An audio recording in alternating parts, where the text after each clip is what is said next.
Today, I bring you a charming new mystery featuring none other than the brilliant Hercule Poirot, the world's most famous Belgian detective, created by Agatha Christie. This case is filled with twists, clever clues, and Poirot's signature little grey cells at work. Make yourself comfortable, and let's unravel this elegant puzzle together. And if you'd like, leave a quick comment and tell me where you're joining from. It's always a pleasure to know where our little detective community is tuning in from. Now let's get started. It was on a crisp September morning that I, Captain Arthur Hastings, found myself once again in the comfortable company of my old friend, Hercule Poirot. We had taken up residence for a brief holiday at the Hôtel Magnifique, an establishment whose name Poirot had noted, with no small amount of satisfaction, promised refinement, and had thus far delivered it with flair. The hotel, nestled in the rolling English countryside, was the very picture of bucolic serenity. The ivy-clad stone walls, the orderly garden paths, and the soft clinking of china in the morning sun created a scene worthy of a painting. Inside, the grand drawing room was bathed in golden light, the air faintly scented with lavender and polish. Poirot, immaculately dressed in a grey suit with a lavender cravat that matched the curtains, was delicately sipping his tisane. "Ah, mon ami," he said, setting down his cup with precision. "You must admit, the English countryside has its charms, provided, of course, one can remain indoors and away from the mud." I smiled. Still, it's a pleasant change from the noise of London. And I must say, I hadn't imagined you taking so well to rustic leisure. "Leisure, yes," Poirot replied, arching one finely manicured eyebrow. "But rustic none." "There is a great difference, Hastings." It was a rare moment of calm. We were both unburdened by mysteries or murders, a luxury in our line of association. Yet as Poirot stirred a sugar cube into his tea with dainty precision, I couldn't help but feel that tranquility, however well earned, would not last long. As it turns out, I was entirely correct. The man appeared at precisely 4:30.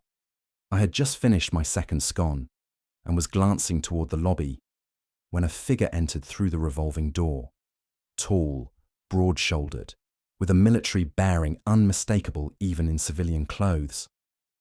But it was the face, yes, the face, that made me sit up straight, my cup rattling slightly in its saucer.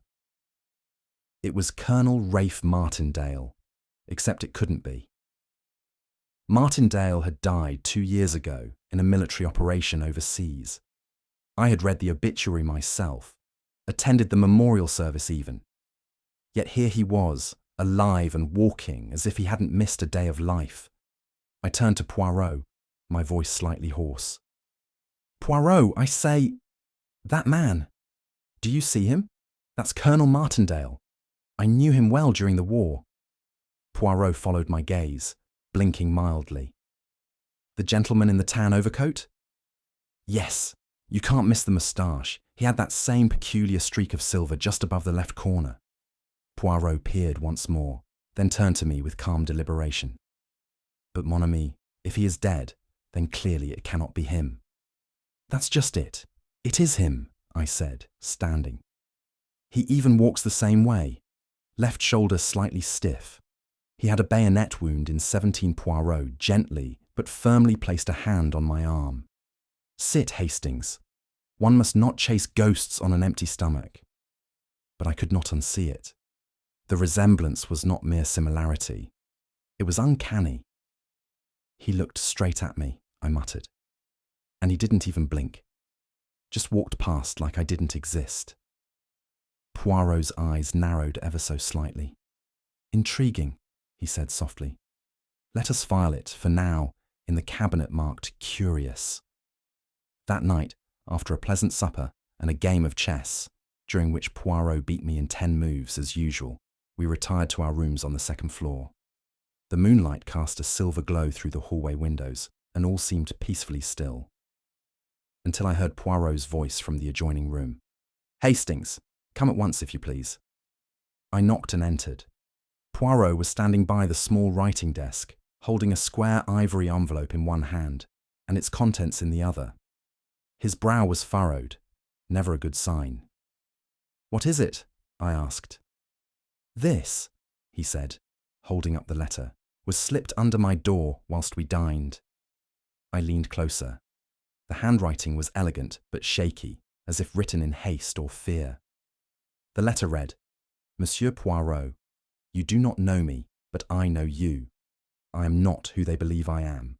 I am in grave danger. If I tell the truth, someone will die. But if I remain silent, someone else surely will. Please, I beg of you, help me before it is too late." There was no signature, no return address. Poirot read it twice more, then folded it with care and slipped it into his breast pocket. "Well," I said, clearing my throat, "that's rather grim, isn't it?" Poirot merely nodded. "It is a cry from the shadows, mon ami. And if I am not mistaken, it is connected to your ghost. You think it's from Martindale?" "I think," said Poirot, "that someone is wearing a mask, not of costume, but of identity." He turned toward the window, hands clasped behind his back. "And masks, Hastings," he said quietly, "have a most curious habit of slipping. The following morning, as I was halfway through my kippers, and Poirot was dabbing at a soft-boiled egg with the delicacy of a surgeon, we were interrupted by a soft knock at the breakfast lounge door. A hotel staff member entered with a note and handed it, with reverence, to Poirot. "She's waiting in the East Lounge, monsieur." Poirot raised an eyebrow. "Tiens," he murmured. "It seems the piece is already shattered." 10 minutes later, we were seated across from a striking young woman of perhaps 25. She had the look of someone accustomed to society, but there was a pale tension in her features, and her gloved hands fidgeted in her lap.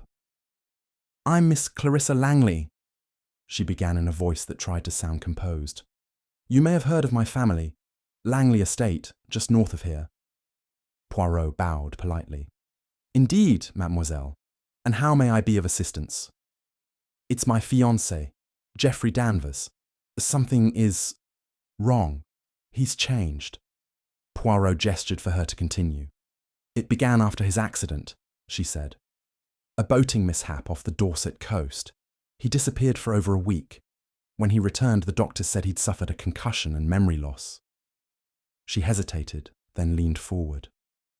"But it's not just memory, Mr. Poirot. Sometimes he doesn't even seem to know me. He forgets simple things. And yesterday he spoke with a strange accent, as if he were someone else entirely." Poirot's eyes glimmered with interest. "Curious indeed. And may I see a photograph of Monsieur Danvers?" She opened her handbag and passed him a small silver frame. Poirot examined it, then passed it to me. My heart stopped. It was the man I had seen yesterday, Colonel Rafe Martindale. I stared at the photograph for several long seconds before finding my voice. "Poirot," I said, "this is the man I saw in the lobby yesterday. I swear it. This is Colonel Martindale." Clarissa looked at me in alarm. "Colonel who?" "A man I knew during the war," I explained quickly. "He died. Years ago. There was even a service. I remember it clearly." Clarissa's face turned ashen. Poirot, meanwhile, steepled his fingers and regarded us both with deep concentration. "Mon Dieu," he said softly. "So the man who returned from the sea may not be the man who went in." I blinked. "You mean he's an imposter?" Poirot gave a slight shake of the head. No, Hastings. You leap, as always, to the most dramatic conclusion. There are other possibilities. Deception, yes, but also confusion. And above all, fear." Clarissa clutched her bag tightly. "You believe me, then? That something's wrong with Geoffrey?" Poirot rose to his feet. "Mademoiselle, I believe there is a mystery. And where there is mystery, there is also motive. And where there is motive, there is murder, she whispered. Non, Poirot said gently. Not yet. But there is danger. Of that I am certain. He paced once toward the window, hands clasped behind his back. His voice grew thoughtful. This is not a case of mistaken identity. It is a case of conflicted identity. He turned to us, his eyes alight. Hastings, he said, we are not dealing with one man or the other, but with both. This, mon ami, is not merely curious. It is a puzzle of identity itself. And with that, the great detective's holiday came to an abrupt end. Langley Manor was the sort of English estate that seemed to have stepped straight out of a Victorian oil painting.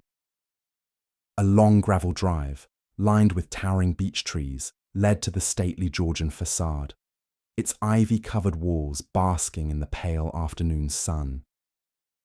The manicured garden sloped away to the south, giving the entire property an air of quiet nobility, and yet, as we approached, I couldn't help but sense a tension in the air, like a string drawn just a little too tight. Poirot sat beside me in the motor car, adjusting the angle of his hat as we turned into the driveway. You observe, Hastings, that the windows on the east wing are shuttered, he remarked, and the garden, while pristine, has roses left uncut. It tells us two things: pride without joy. I blinked. You get all that from some windows and roses? Poirot smiled faintly. Nature may grow wild, mon ami, but neglect is always human. We were greeted at the door by the butler, a thin man with greying temples and an air of suppressed worry. After a few formalities, we were shown into a sitting room where Clarissa Langley waited, her posture ramrod straight, but her fingers clutched tightly around a handkerchief. My aunt is resting upstairs, she said, but you'll meet her shortly. I've arranged for Geoffrey to join us at tea. Poirot bowed courteously. You are most kind, mademoiselle. Your hospitality is exceeded only by your bravery in coming to us.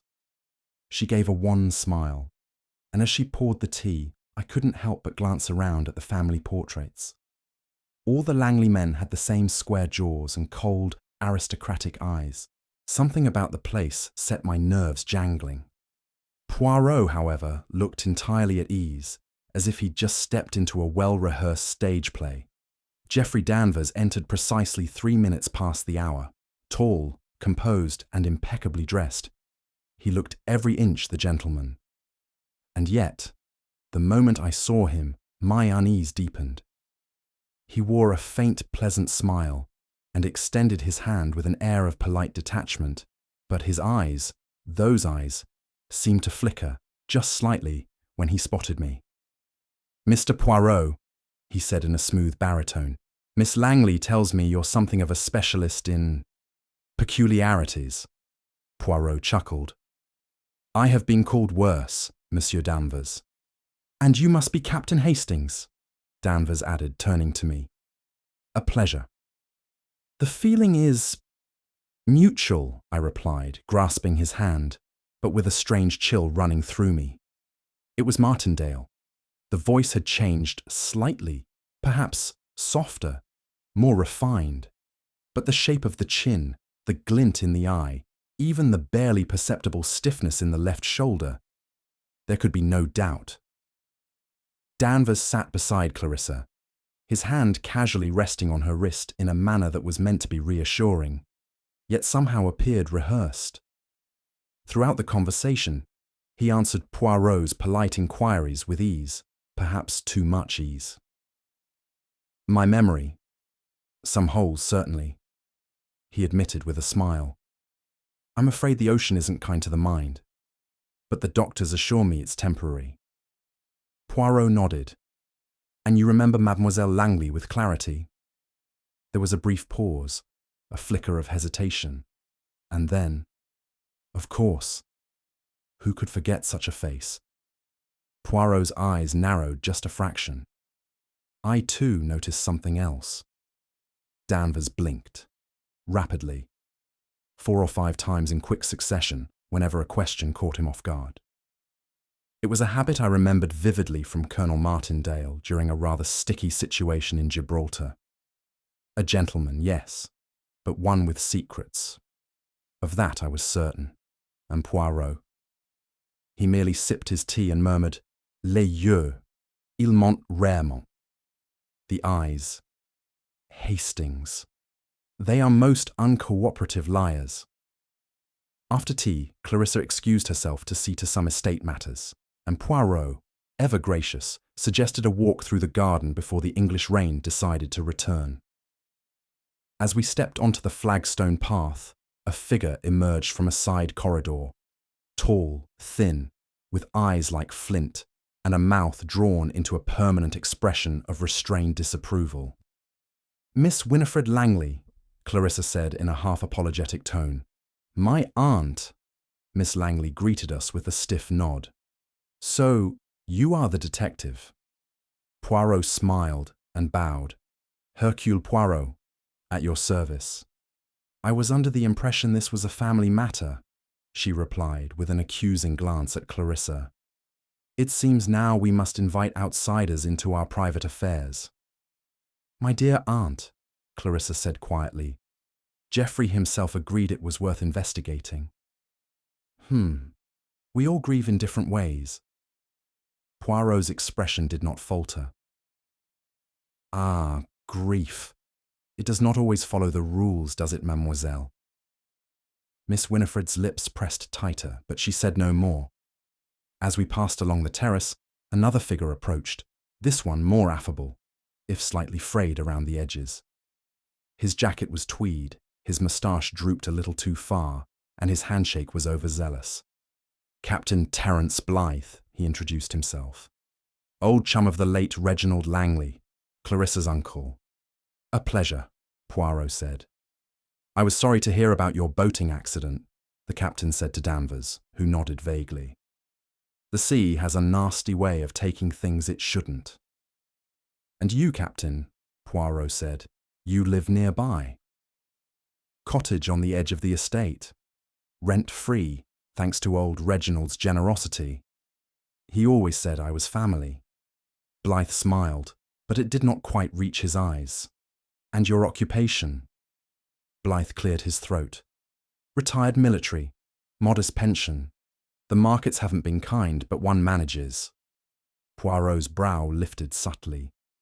"Eh bien, debts are often more burdensome than enemies, no?" The captain chuckled, though it sounded a little hollow. Later, as we returned inside, Poirot whispered to me, "Observe, Hastings. Miss Langley resents change. Captain Blythe resents hardship. Both are fuel for fire, non?" The following morning, Poirot requested an audience with Dr. Roland Chase, the local physician who had treated Danvers after his accident. He arrived at Langley Manor just after breakfast, a clean-shaven man in his late 40s with a mild expression and a well-worn leather bag tucked under one arm. "Dr. Chase," Poirot greeted him with a courteous nod. "You attended to Monsieur Danvers upon his return." "Yes," the doctor replied, removing his gloves. "He was brought ashore by local fishermen. Unconscious. Mild hypothermia. Signs of blunt trauma to the head. We believe he struck something during the fall from the boat." "And he remembered nothing?" "Not immediately, Doctor," Chase said. "The first few days, he could hardly speak coherently. He kept calling out a different name, Ralph or Rafe, I think it was. But the mind, you see, in its attempt to protect itself, often buries trauma beneath the subconscious." Poirot's eyes gleamed. "Mais oui, the subconscious is most elusive. Tell me, Doctor, has he recovered fully?" Dr. Chase hesitated. "Physically, yes, but mentally, I'm not so sure. His memory is selective, familiar with names and places, yet uncertain with chronology. He forgets appointments, calls Clarissa by the wrong pet name. Sometimes he pauses before answering simple questions, as if calculating the correct version of events." "And yet," I interjected, "he appears outwardly confident." Dr. Chase nodded. "Many patients learn to compensate. Routine, repetition. polite conversation. All can mask memory disturbance. Poirot looked thoughtful. A man wearing his personality like a borrowed coat. Chase frowned slightly. I'd caution you, Mr. Poirot. Trauma can shape a person. You may see contradiction, but I see a man trying to find his way back. Or, Poirot murmured, a man afraid that if he remembers too much, he may not like who he truly is. As the doctor departed, Poirot remained by the window, gazing across the damp garden. Hastings, he said at last, this tale becomes stranger still. A man who forgets, perhaps, but a man who chooses what to forget. Voila, that is more dangerous than amnesia. It was just before luncheon when Poirot requested to speak to the domestic staff. The household at Langley Manor, while modest in number, was efficient and long-serving, most of them having worked for the Langleys for over a decade. They filed into the servants' hall with the air of people who had polished more than just silver in their lifetimes. One in particular caught Poirot's interest, a young maid named Elsie Brent, no older than 20, with intelligent eyes and a slight nervous tremor to her hands. You were on duty the evening before last, were you not, mademoiselle? Poirot asked gently, folding his arms in that way that made his tailored jacket crease just so. Yes, sir, she said. I was setting out fresh towels in the west corridor. And you encountered Monsieur Danvers? She hesitated. I didn't see him exactly, sir, but I heard him. He was speaking to himself, I think, inside one of the rooms. Poirot's brows lifted. Ah, and what was he saying? That's just it, sir, she said, glancing around as if to be sure no one else was listening. It was in French, very fast. I speak a bit myself. My mother was from Dieppe, and I could understand it mostly. He sounded upset, kept saying things like, Ce n'est pas moi. Ils ne doivent jamais savoir. Poirot froze for half a breath. He said, It is not me. They must never know. Yes, sir, she whispered. And the accent, well, it was odd. Not Parisian, northern maybe. Not like how they speak it at school. Merci, mademoiselle, Poirot said softly. You have been most helpful. As Elsie left, I turned to him, puzzled. But Danvers doesn't speak French, does he? Clarissa said so herself. Poirot gave a slight shrug. Indeed. And yet, he speaks it fluently, under duress, and with a regional accent. Then you think he is Martindale? Poirot didn't answer. Instead, he walked to the window, gazing over the hedgerows. Hastings, he said. When a man forgets his name, it is one thing. But when he forgets the language he was never supposed to know, then, voila, the truth begins to stir beneath the lies. The rain had returned in the early evening.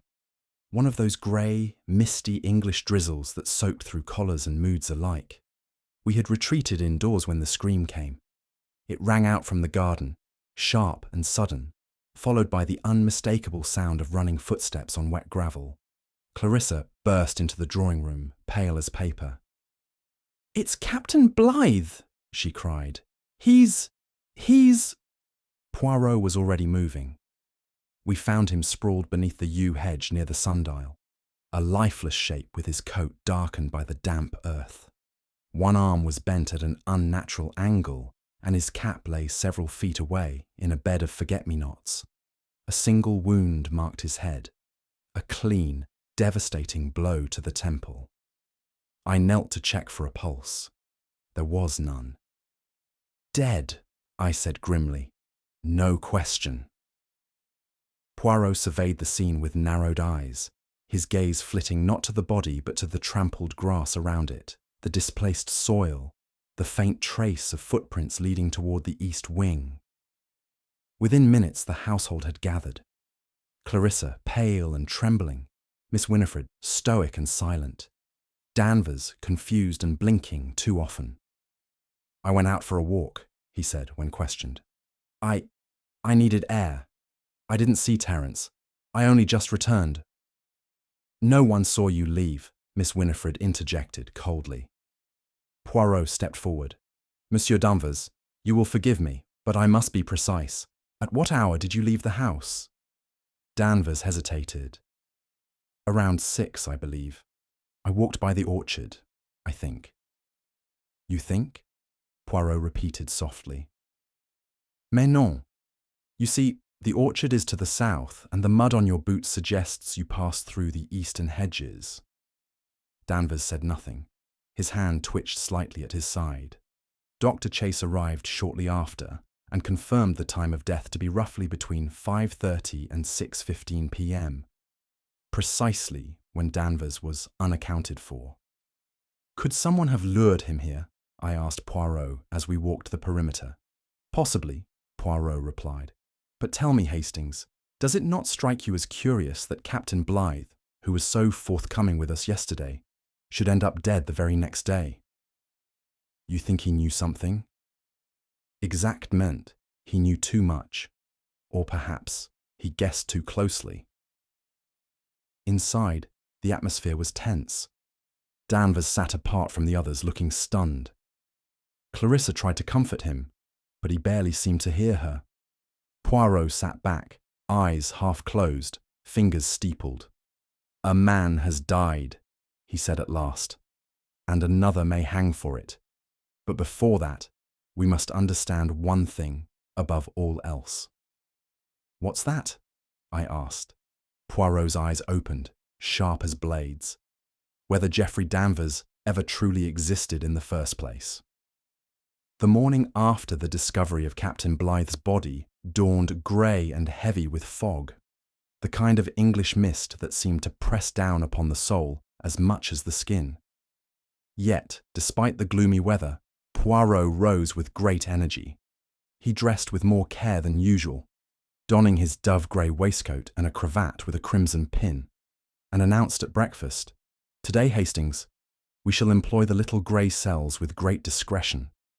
He declined his usual boiled egg, which immediately struck me as a sign that something had shifted in his mind. "Time to ask questions," I ventured as he adjusted his cuffs. Poirot smiled. "Not merely questions, mon ami. That is the method of the police. I employ the method of the mind." With that, he began a quiet campaign of interviews. Never in a formal setting, but rather in corridors, on garden walks, or during pauses over tea. He had a way of lowering defences through politeness, only to deliver a perfectly timed question that unsettled even the most composed subject. I watched him first with Clarissa as they strolled beneath the rose pergola. He spoke gently about Geoffrey, how memory can be a mask, how love sometimes blinds us to truth. "She doubts him," Poirot whispered to me later, "but she does not yet know what she is afraid of." Next came a passing conversation with the cook, where Poirot, ostensibly inquiring about biscuits, gently extracted the fact that Captain Blythe had been arguing with someone on the evening of his death. A man's voice, sharp, accusatory. "And who argues over biscuits, Hastings?" he murmured with a wink. "Non, non, it was no domestic quarrel." The questions were subtle, the tone benign, but by the time he finished his rounds, the household's calm had begun to fray like a poorly stitched seam. It was mid-afternoon when Poirot requested a private audience with Miss Winifred Langley. She met us in the conservatory, a cold, glass-walled room filled with potted ferns and the scent of something medicinal. She was seated rigidly on a wicker chair, a shawl draped around her shoulders despite the warmth. "I suppose you want to know if I hated Terence," she said, before Poirot had even sat down. He raised his hands with delicate surprise.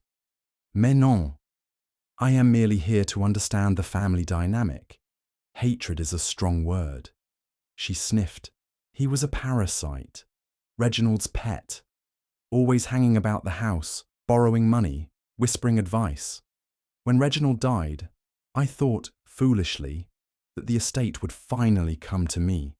After all, I am a Langley." "But it did not?" Poirot asked gently. She looked away. "Number He left everything to Clarissa. The house, the investments, the land. Everything. Was that unexpected? Her jaw tightened. Reginald always doted on her. He said she had the spirit of the family. I suppose I was just a relic. Poirot studied her face with quiet interest. And yet you remained here. Out of necessity, Mr. Poirot. One doesn't simply vanish at 68. And Clarissa was kind. But don't mistake kindness for harmony. We argued, frequently. And with Captain Blythe. A flash of something, regret perhaps, crossed her face. Terence and I tolerated one another. Though I found out recently he was trying to convince Clarissa to contest the will. Said it wasn't legal, that Reginald had been coerced. Coerced? I asked. By whom? She shrugged. He didn't say, but he was certain someone had influenced Reginald, possibly Danvers. Poirot sat back. So much affection in one household, n'est-ce pas?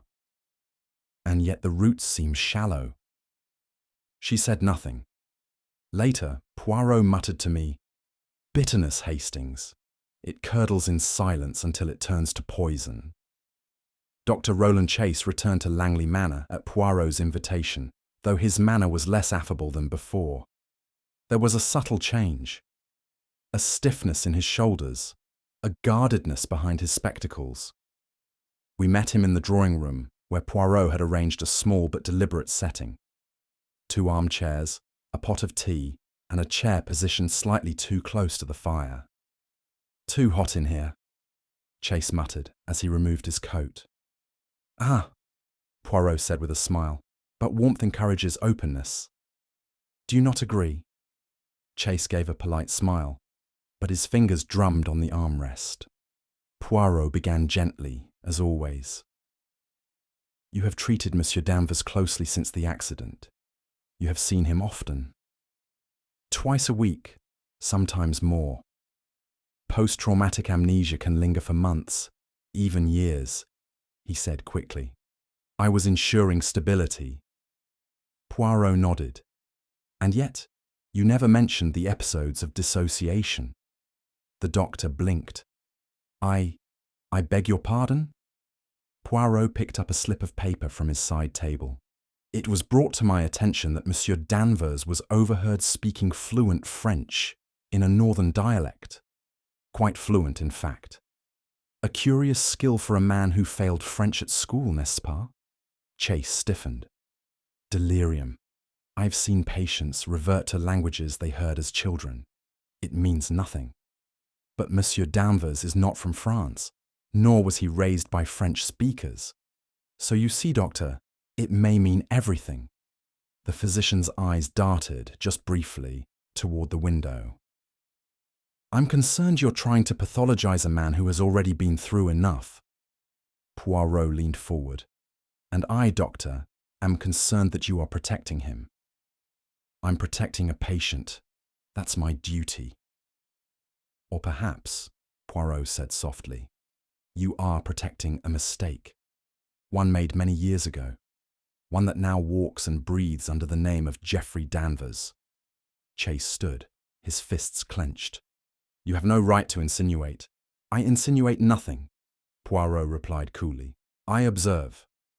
The doctor stormed out, but Poirot simply dusted off his lapel. "Voilà, Hastings.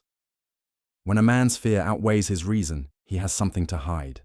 The question is, what did Dr. Chase see the day Geoffrey Danvers washed ashore?" It was later that evening, under the hush of twilight, when Clarissa Langley came to us unannounced.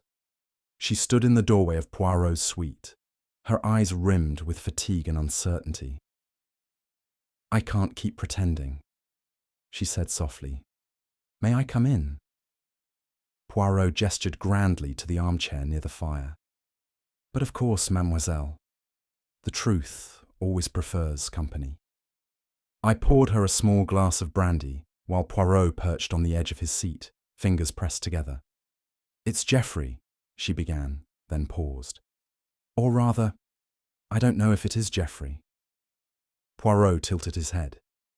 You begin to doubt. I've been trying to convince myself it's just the injury, she said.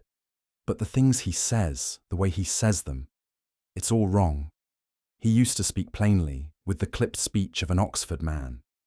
Now he pauses, uses phrases I've never heard before.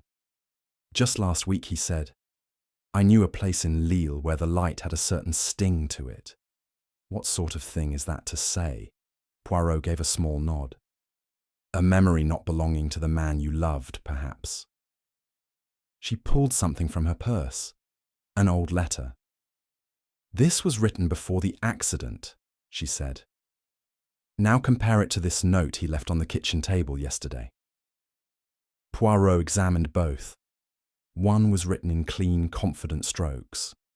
The other slanted slightly to the left, as if written by a man trying to mimic his own hand. Handwriting is most curious, Poirot murmured, like a fingerprint formed by character. And the dreams, she whispered. He talks in his sleep. He mutters names I don't know. Rafe, Cadenet. One night he even said, it wasn't supposed to be me. A silence followed. Poirot rose slowly. Mademoiselle, you are very brave. You love a man you may no longer know. Her voice trembled. Do you think he's dangerous? Poirot's eyes narrowed. Not yet, but truth, once awakened, is rarely content to sleep again. Poirot always said that numbers, unlike people, do not lie. And when he requested access to Captain Blythe's financial records, I assumed he was merely tying up loose ends. In truth, he was beginning to pull at the knot. We visited Blythe's cottage at the edge of the estate, now eerily quiet, its owner buried, and its rooms suspended in stillness.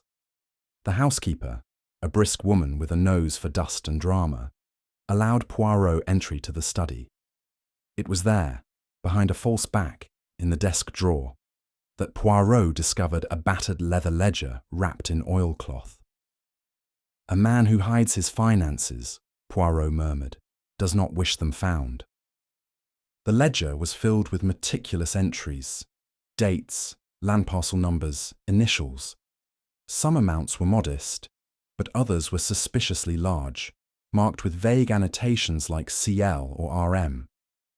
What caught Poirot's eye, however, was a folded contract near the back. It was a land deed, part of an estate sale in northern France, signed in two names, Rafe Martindale and Geoffrey Danvers. But that's impossible, I said. They couldn't have signed the same deal. They're the same person, aren't they? Poirot's eyes twinkled. Peut-être, or perhaps the person who signed it wanted it to seem so. He pointed to the signatures. One was crisp and deliberate, the other shakier, as if done with the non-dominant hand. A forgery. But why would Blythe have this? I asked. Because he was involved. Look here. 3 deposits transferred to a Luxembourg account, and one marked with today's date. Blythe was about to collect his share. Blackmail, perhaps. Poirot placed the ledger carefully back into its cover. This was no gentleman's investment. It was a scheme, an elaborate dance of identities and inheritance. He turned to me, eyes sharp. And Blythe, mon ami, did not die because he remembered something. He died because he possessed something.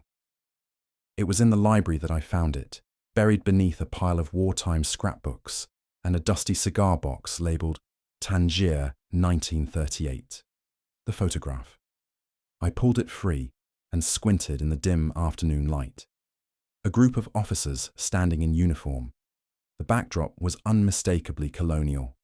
Palm trees, canvas tents, and a sign reading 5th Infantry Medical Post, Cadenet.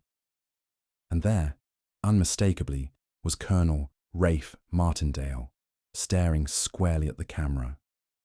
The same face I had seen walk through the lobby of the Hotel Magnifique just days ago.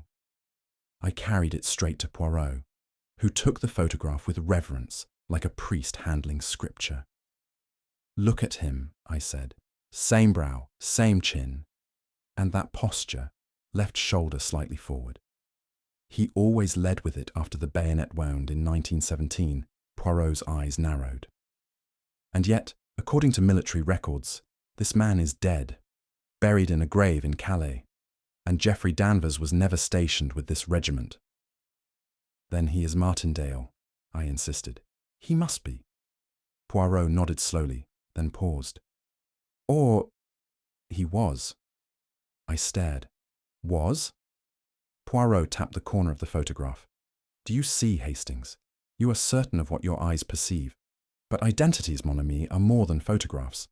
They are layers of habit, memory, manner. He looked again at the photo. And this man, whoever he was, may no longer exist, not as he once did.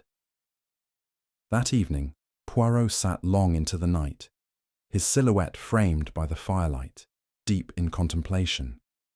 The household had quieted, and even I had ceased my pacing. At last, he spoke. Hastings, he said quietly, we are not dealing with mere impersonation. This is not the work of a fraud with a stolen name.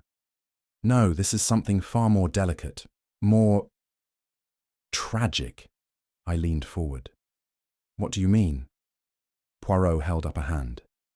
The man we know as Geoffrey Danvers believes, at least in part, that he is Geoffrey Danvers. But he is also, how shall we say, haunted. Not by ghosts, but by fragments. Words, memories, handwriting. He is a mosaic of two men. I shuddered. You mean a mental break? Perhaps, or perhaps something done to him. Trauma, yes, but also manipulation. What if someone helped him forget who he truly was, replaced one identity with another, piece by piece? That's monstrous. Poirot nodded gravely. Indeed, but also effective. A man who believes he is someone else cannot confess what he does not know. He stood and approached the window. Hastings, he said, this is not a case of deception. It is a case of obliteration. Someone has tampered not just with a name, but with a soul. Outside, the wind rattled the shutters, and inside I began to wonder, if a man no longer remembers the crime, can he still be guilty? Langley Manor had never looked more theatrical. At precisely 6 o'clock, under Poirot's direction, the household gathered in the grand music salon, an opulent room filled with heavy velvet curtains, a grand piano that hadn't been tuned in years, and the watchful gaze of several stern Langley ancestors glaring down from oil paintings above the fireplace. Clarissa sat stiffly on the chaise, her hands clutched in her lap. Miss Winifred, upright and frosty, refused tea and refused conversation. Dr. Chase paced by the windows, too quickly for a man who prided himself on calm. And Geoffrey Danvers, if that was his name, stood near the far wall, his expression blank, save for the nervous blinking that had become his trademark.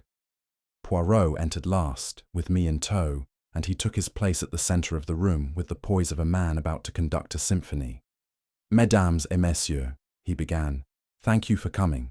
I regret the necessity, but one cannot solve a puzzle without laying all the pieces upon the table. No one spoke. You are all here because a crime has been committed, he continued. The death of Captain Terence Blythe was not a misfortune. It was not an accident. It was murder. And it was committed by someone in this very room.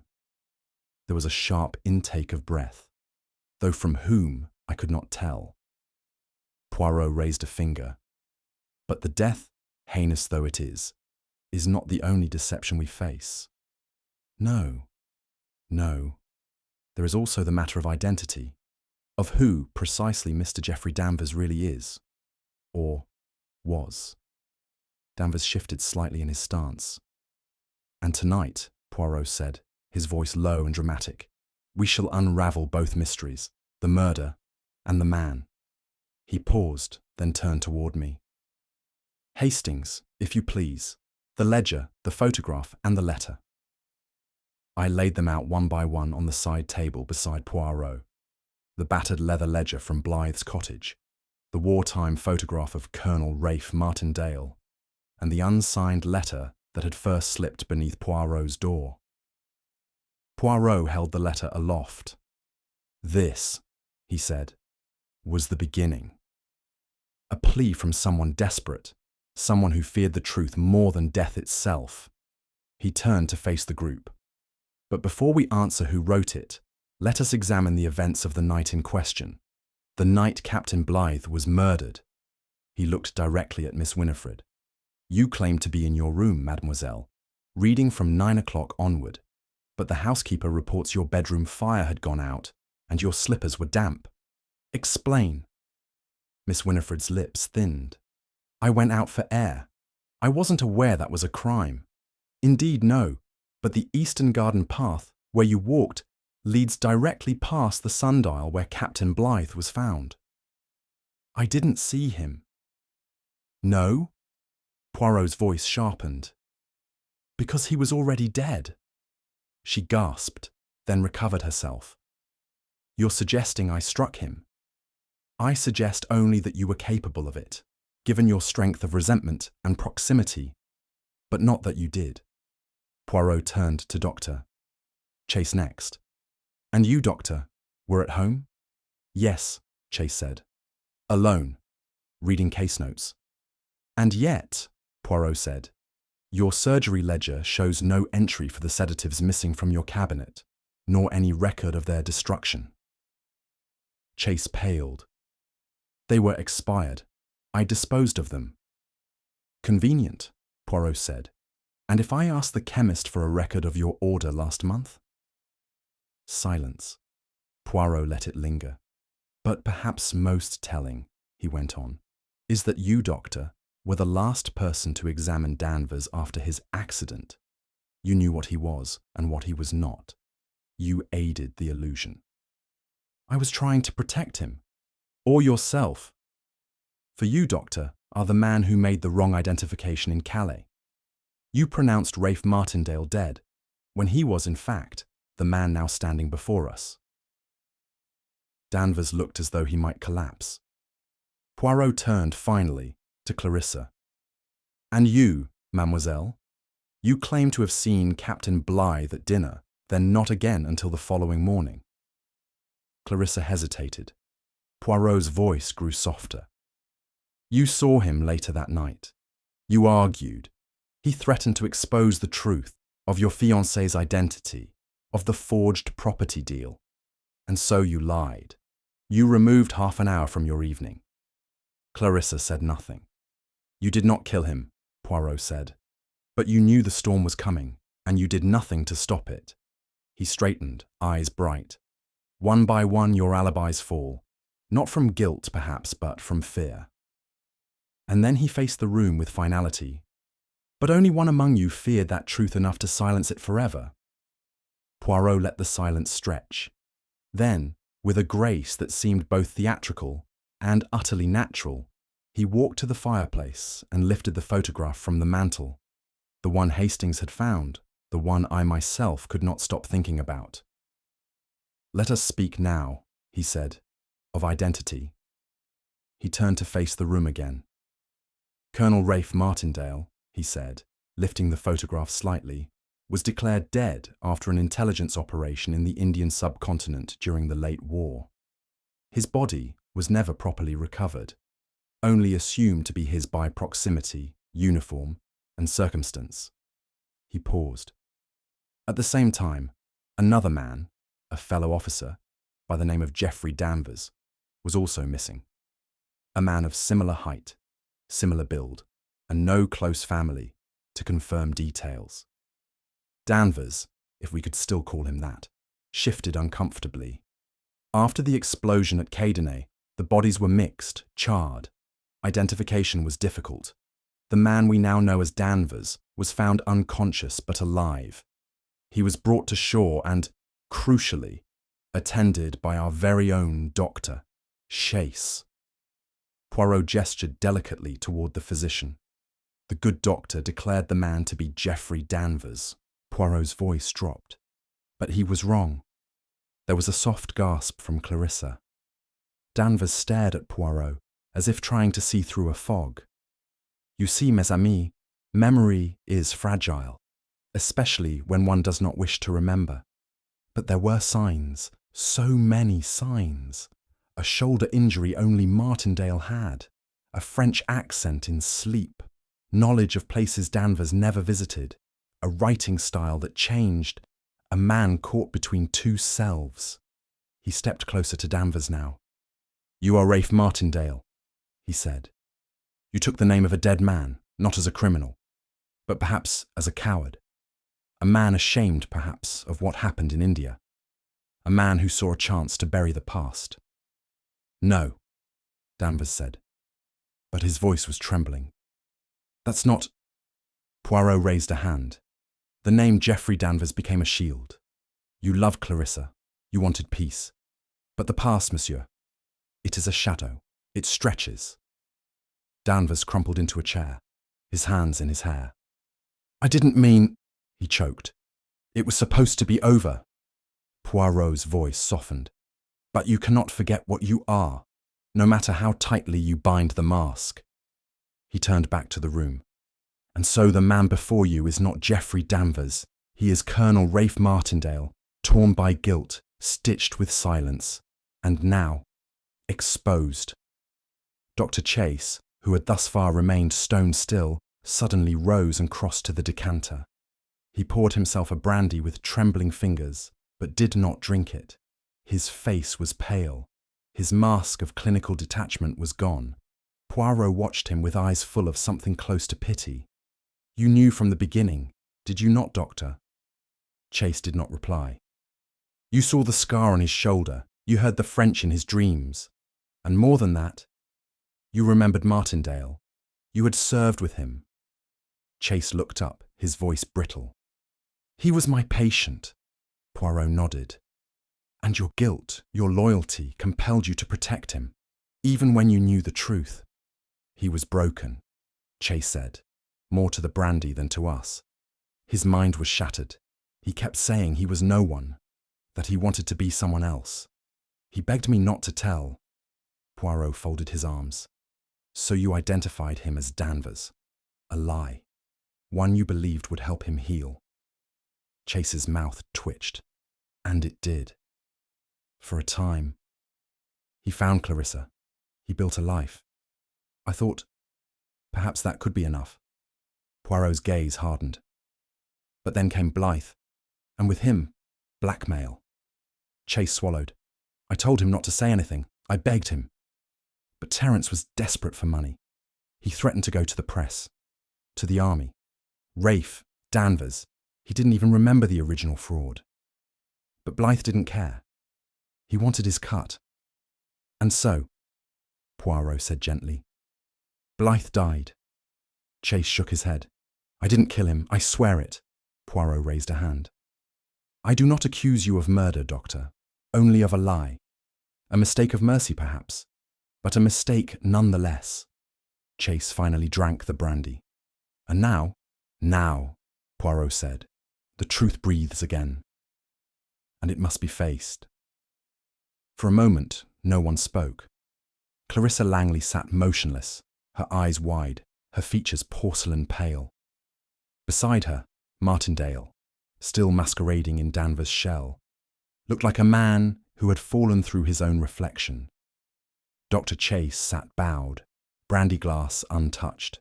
Miss Winifred's face had turned to stone. Poirot stepped forward, ever the performer, but never less than sincere. "And now, mes amis, we come to the final turn of the key." He turned his gaze, quiet, unblinking, upon Clarissa. "It was you, mademoiselle." Clarissa blinked. "Me? You killed Captain Blythe." There was a gasp. "Perhaps from me, I don't recall." Clarissa gave a strained, brittle laugh. "That's absurd. Why would I—" Poirot raised a hand, silencing her with the authority of truth. "You saw the storm building. You knew Blythe had discovered the truth. And you knew that if the real identity of your fiancé came to light, if it was revealed that he was not Geoffrey Danvers, but Rafe Martindale, your inheritance, your reputation, your entire life would be called into question." Her lips parted. but no sound came. "You were not driven by love," Poirot said gently. "You were driven by legacy, by the need to preserve the Langley name at any cost." Clarissa's hands trembled. I didn't plan to." "No," Poirot said, "but opportunity and desperation are fast conspirators." He turned to the others. "She confronted Blythe in the garden. He had the ledger. He had the photograph. He told her he would expose the truth, that the man she was to marry was a fraud, a deserter. She panicked. There was a gardening trowel nearby. One blow, quick, precise, and fatal." Clarissa whispered, "He threatened everything. My home, my standing, the memory of Uncle Reginald." Poirot nodded.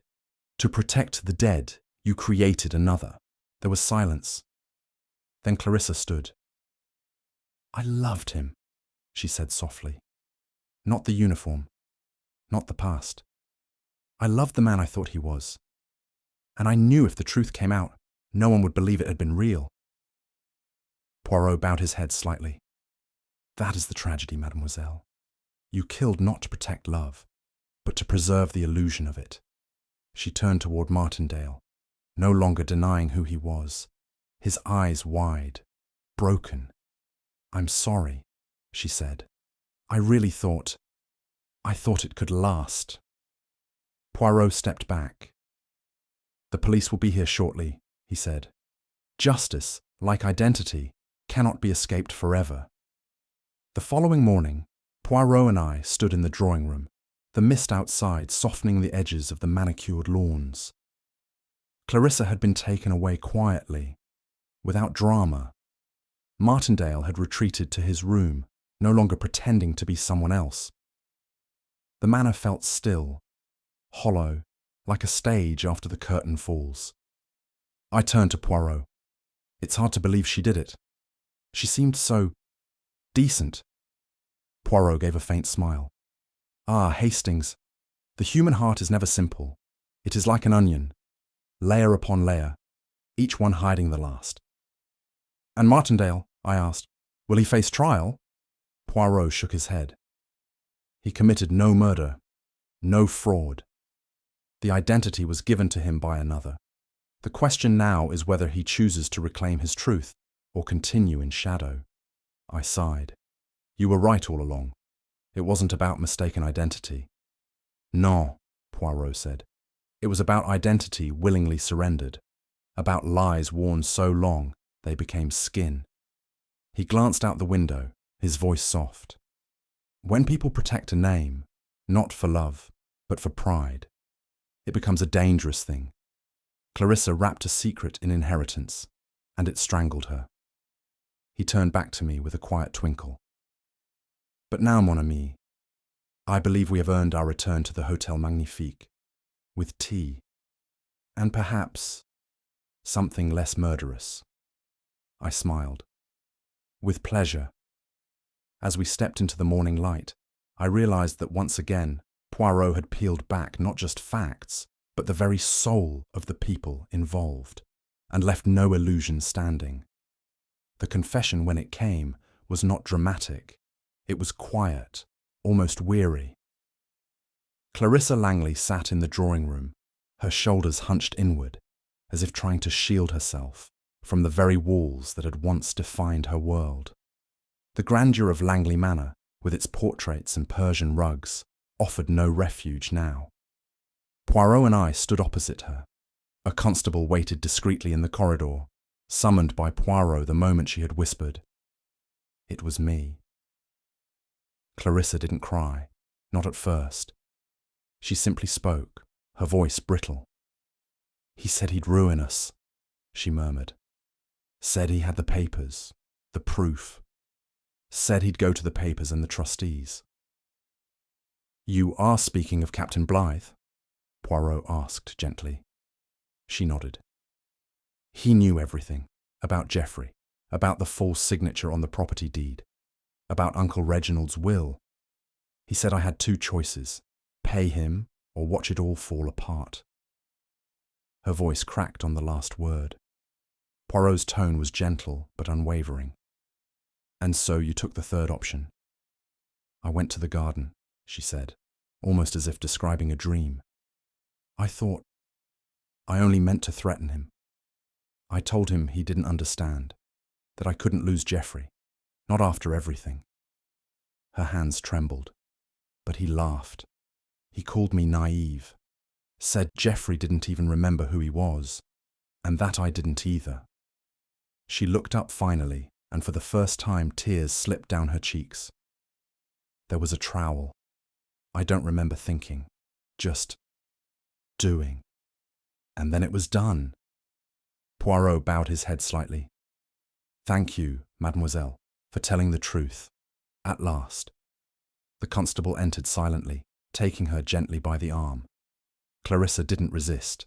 As she was led away, she turned back once. Was any of it real? She asked Poirot.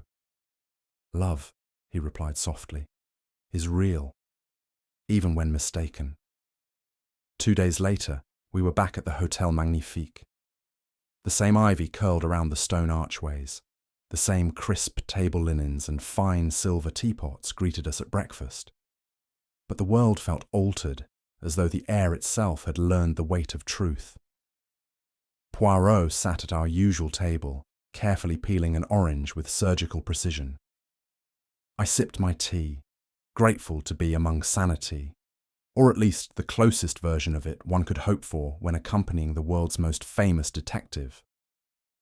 I must say, I ventured, I rather thought Danvers, Martindale, had done it. Right up until the end. Ah, mon ami, Poirot said with a satisfied nod. You allowed emotion to cloud your logic. The resemblance to your dear Colonel Martindale, oui, it was striking. But guilt, Hastings, does not always reside where the face seems familiar. I suppose I should have known, I muttered. Poirot smiled, tapping his temple. The little grey cells, Hastings. They require exercise. You focus too much on the who and not enough on the why. He sipped his tisane. Clarissa killed not because she loved, he continued, but because she feared. Fear of scandal, of disgrace, of losing the life she had built on foundations that were already cracked. And Martindale? I asked. Poirot looked out the window. A man who forgot his name to escape shame, and found it again through tragedy. He reached for a scone, pausing to dust a crumb from his cuff. We have seen war, Hastings, but in matters of the heart and the mind, c'est la guerre all the same. As we lingered over breakfast, I found myself returning to the beginning. The curious letter slipped under Poirot's door. That mysterious warning had started it all. You never did explain who wrote that letter, I said. Poirot dabbed his lips delicately with his napkin. But of course I did. You simply did not listen. I raised an eyebrow. It wasn't Clarissa. Non. He folded his napkin neatly. It was Martindale himself. But why would he ask for help if he didn't even remember who he was? Ah, Hastings, you forget the subtlety of the mind. Memory is not binary, it flickers. He remembered just enough to fear what might come. Snatches of language, of pain, of names. Rafe, Cadenet, ce n'est pas moi. Poirot gestured meaningfully with his spoon. That phrase, which the maid overheard, it is not me, they must never know, was not simply hysteria, it was a plea. One part of his fractured self crying out before the mask slipped back into place. But the French, I insisted. No one suspected he spoke it. Poirot's eyes twinkled. And yet he did. Fluently, with the accent of Lille, his birthplace, as I later confirmed from old regimental records. Geoffrey Danvers, on the other hand, was born in Bristol and never passed a single French exam in school. He leaned back with satisfaction. That, Hastings, was the decisive clue. Not a fingerprint, not a footprint, but an inflection. I whistled softly. You really don't miss a thing, do you? Poirot modestly adjusted his cufflink. I observe, mon ami. It is what I do. And when a man forgets his identity, It is often in the tongue of childhood that the truth leaks out. He smiled faintly. Even lies, Hastings, cannot outrun the language of the soul. It was a perfectly ordinary morning at the Hôtel Magnifique. Clear skies, breakfast on the terrace, and the comforting clatter of spoons against porcelain. Poirot was, as ever, immaculate. He had just arranged his toast slices at symmetrical angles upon the plate when a uniformed concierge approached with a silver tray and a faintly conspiratorial air. "Telegram for Captain Hastings," he announced. I took it with some surprise. Rare were the days when anyone bothered with telegrams unless someone had died or eloped. I tore it open and read, then blinked and read it again. "Well, I'll be—" Poirot glanced up, a butter knife poised mid-spread. "Eh bien, Hastings, you appear as if someone has told you your moustache is crooked." "It's from the War Office," I said slowly. "Apparently, Colonel Rafe Martindale had a twin brother." Poirot's knife froze in the air. "A twin?" I nodded, still reeling. "Identical. Grew up apart. One raised in France, the other in England. Danvers, if that was truly his name, was the English twin.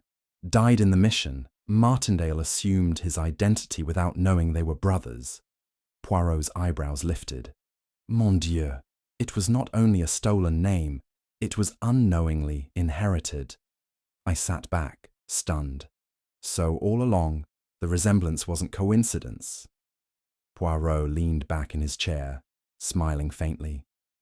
"The universe, Hastings, is not without its sense of irony." He tapped the telegram thoughtfully. A man thought he had become someone else.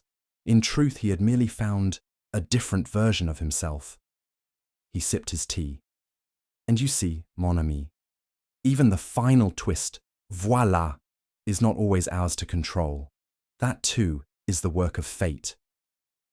I folded the telegram slowly, a chill and a grin fighting for dominance. Only with Poirot, I thought, could a solved case end with another unsolvable riddle. And so, with Clarissa's confession, and the strange case of the man who became his own twin unravelled, Poirot once again proved what I have come to know as gospel. That truth, however deeply buried beneath secrets, memory, or even mistaken identity, always finds its way to the surface, especially when nudged by those little grey cells. As Poirot put it best, even the cleverest disguise cannot outwit the soul, mon ami. For it speaks, even when the lips do not. In the end, it wasn't the photograph, the ledger, or the forged will that revealed the truth, but language. The tiniest inflection in a forgotten tongue, whispered in the dark. And me? Well, I have learned to trust Poirot's instincts more than my own eyes. Still, I'll never look at a telegram the same way again. What do you think was the most brilliant clue that cracked the case wide open? Was it the photograph, the letter, or the French accent?